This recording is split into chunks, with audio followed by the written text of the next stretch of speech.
انسان حفاظت چاہتا ہے، عافیت چاہتا ہے، لیکن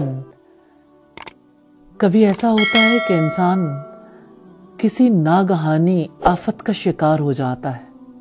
انہی آفتوں میں سے ایک آفت کسی موذی جانور کا کاٹ جانا بھی ہے۔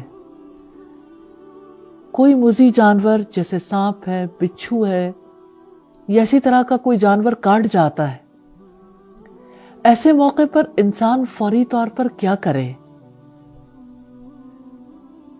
اب جانتے ہیں، قرآن مجید کی پہلی سورت ہے سورہ الفاتحہ۔ اس کا ایک نام سورہ الشفا بھی ہے۔ مریض پر 7 دفعہ سورہ الفاتحہ پڑھ کر پھونکیں گے، اور پھر اگر کسی موذی جانور نے کاٹا ہے تو لعاب اس جگہ پر لگا دیں گے، اللہ تعالیٰ کے فضل سے انشاءاللہ تعالیٰ شفا ملے گی۔ نبی صلی اللہ علیہ وسلم کے صحابہ سے یہ ثابت ہے۔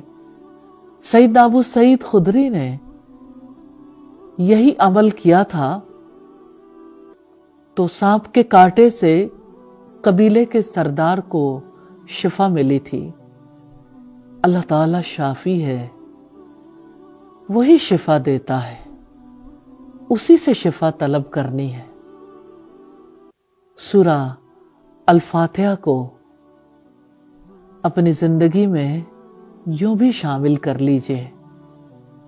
نماز میں ہم سورہ الفاتحہ ہر رکعت میں پڑھتے ہیں، اور اپنی بیماریوں سے شفا کے لیے بھی سورہ الفاتحہ کو شامل کر سکتے ہیں۔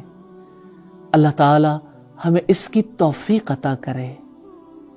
سورہ الفاتحہ قرآن مجید کا آغاز کرنے والی سورت ہے، اور انشاءاللہ اللہ تعالیٰ سے یقین کے ساتھ شفا مانگیں گے، شفا ضرور ملے گی۔ اللہ تعالیٰ ہمیں توفیق عطا کرے، آمین ثم آمین۔